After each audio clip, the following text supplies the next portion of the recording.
नमस्कार, मी तनया मांडवकर सेलिब्रिटी प्रमोटर्समध्ये तुमच्या सगळ्यांचं स्वागत करते. लवकरच शुभ श्रावणी ही मालिका प्रेक्षकांच्या भेटीला येत आहे आणि त्यातीलच एक गोड गोड कलाकार आपल्या आज सोबत आहे.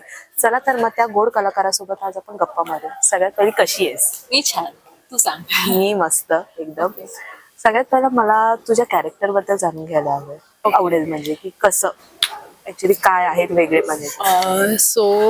मोक्षा ही जे आपले शिक्षण मंत्री आहेत लोकेश गुप्ते विश्वंभर त्यांची भाची आहे.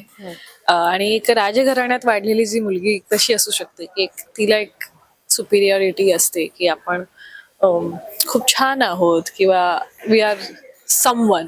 येस, म्हणजे आपलं एक समाजात एक प्रतिष्ठित घराण्यातून आहोत. सो ती तो ऑरा कॅरी करणारी मुलगी आहे की, आणि त्यात तिला एक थोडा सौंदर्याचा गर्व आहे. थोडा नाही, जरा जास्तच आहे. आणि त्यात ती हुशार हुशार नाही म्हणता येणार, पण MBA वगैरे करते. आणि त्यात तिची जी बहीण आहे म्हणजे मामाची मुलगी श्रावणी, ती काठावरती पास झाली. सो तिला अजून एक असं वाटतं की कोण आहेस तू. सो एक साधारण एक गर्विष्ठ अशी मुलगी आहे.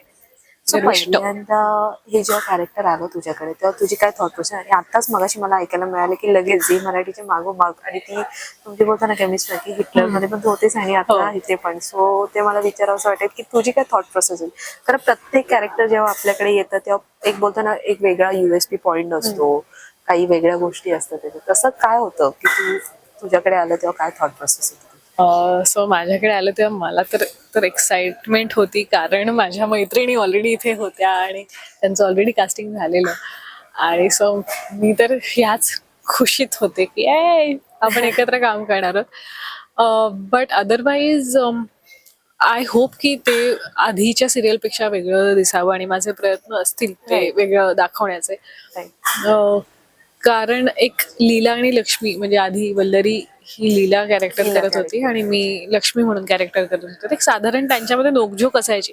पण तिथे एक ऑलरेडी आमचं काय म्हणतात ना, एक टेस्ट मॅच म्हणतात तसं झालं. आता ऍक्च्युअल क्रिकेट खेळायला मजा येईल आणि आता त्याला एक थोडं लेवल अप करता येईल. सो आम्ही दोघी त्यासाठी जास्त एक्सायटेड आहोत की त्याला कसं लेवल अप करता येईल आणि आपल्याला अजून कसा एकमेकींचा तिरस्कार करता येईल ह्याचे प्रयत्न आम्ही जास्त करू. सो या रिअल मध्ये तू आता जशी बोललीस जशी मोक्षा आहे, सो जशी मोक्षा आणि सानिका ह्याच्यामध्ये असं काय म्हणजे बोलतो ना, जेव्हा आपण ते स्वतःहून करायला स्टार्ट करतो तेव्हा ते आपण कॅरेक्टर अजून छान प्रकारे प्ले करू शकतो. सो सानिका आणि मोक्षामध्ये असं काय डिफरन्स आहे किंवा असं काय वेगळं? खूपच फरक आहे. कारण मी असं म्हणजे या ऑरा घेऊन फिरणारी नाहीच आहे, किंवा मी असं कधी कोणी असेल तर एकच बाय गोड किंवा असं हाय हॅलो करतो, तसं मी त्या स्वभावाची आहे. त्याच्यामुळे हे माझ्यासाठी एक वेगळं चॅलेंज आहे, पण तेवढीच मजाही आहे. कारण अशा बऱ्याच लोकांना मी आजूबाजूला वावरताना बघितलेलं आहे,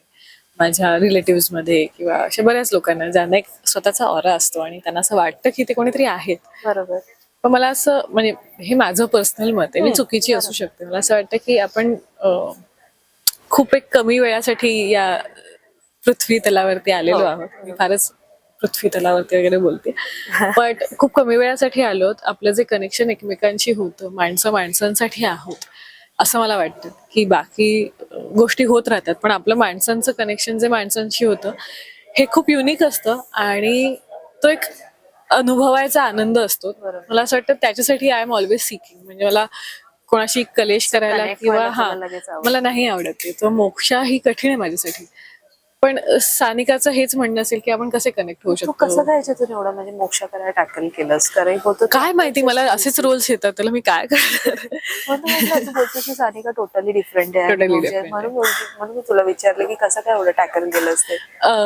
आता झालीये मला आय थिंक सवय ऑन ऑफ करायची, स्विच ऑफ स्विच ऑन करायची. आणि त्याच्यातच जास्त मजा आहे, कारण मला एक वेगळं आयुष्य जगता येतं ना ऑन स्क्रीन, आणि लोकांनाही तसंच वाटतं की मी तशी आहे. सो ते कन्व्हिक्शनने कळणं is a challenge and is a fun, ज्याच्यासाठी मी एवढी मेहनत करते. सो येस, आणि ते होणारच आहे तसं. आणि जसं म्हणजे हे आपण बघतोय की शिक्षणा रिलेटेड एक सिरियल आहे. तू पण बोलतेस की तू अतिशय हुशार ते कॅरेक्टर आहे, म्हणजे MBA करते ती सध्या. सो जेव्हा तू ह्या क्षेत्रात पाऊल टाकलंस तर सगळ्यात मोठा बोलतो ना, कारण बेसिकली मुलींच्या ह्याच्यात असं असतं की शिक्षण करिअर, जॉब आणि हे, तर तुला सगळ्यात मोठा सपोर्ट कोणाचा होता? मला माझ्या फॅमिलीचा प्रचंड सपोर्ट होता. म्हणजे मला आठवतं की रात्री 3-3 वाजता सुद्धा मी ऑडिशन द्यायचे. आणि ऑडिशन म्हणजे कसं असतं की असं साधं सुधं बोलून चालत नाही, तिथे आरडाओरडा करावा लागतो. आणि आईबाबांची झोपमोड व्हायची, पण तरी कधीच त्यांनी मला काही बोलले नाहीत की हे सगळं सकाळी उठून करा, असं कधीच नाही बोलले. त्यांनी इतका सपोर्ट केला की त्यांच्या सपोर्टमुळेच, आईबाबांच्या सपोर्टमुळे आणि त्यांच्या प्रेमामुळेच मी आहे. कारण हे क्षेत्रच एवढं अनप्रेडिक्टेबल आहे हो, की बरोबर. तुम्हाला कोणाचा तरी सपोर्ट घ्यावा लागतो, किंवा जर तुम्हाला सपोर्ट न घेता पुढे जाता येत असेल तर नथिंग लाईक इट. बरोबर. But I am blessed to have parents like them. आणि आज एवढं मोठं काम, म्हणजे आज ते वेटरन ऍक्टर्स आहेत, लिटरली कोर ऍक्टर्स आहेत ते, जसं की लोकेश सर म्हणा किंवा आसावरी मॅम बोला, तर त्यांच्यासोबत तुला आज काम करताना कसं वाटतं? मला तरी वाटतं पहिलंच काम आहे त्यांचं. हो, ही एक खूप मोठी रिस्पॉन्सिबिलिटी आहे. आणि आनंदाची गोष्ट आहे की आपल्याला एवढ्या मोठ्या कलाकारांबरोबर काम करायची संधी मिळते, हीच खूप मोठी गोष्ट आहे.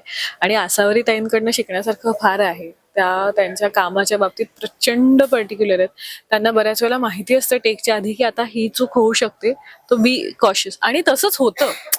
म्हणजे त्या इट्स अन एक्सपिरियन्स ऑल्सो. पण तुम्ही ती हो. गोष्ट लक्षात ठेवून आपल्या म्हणजे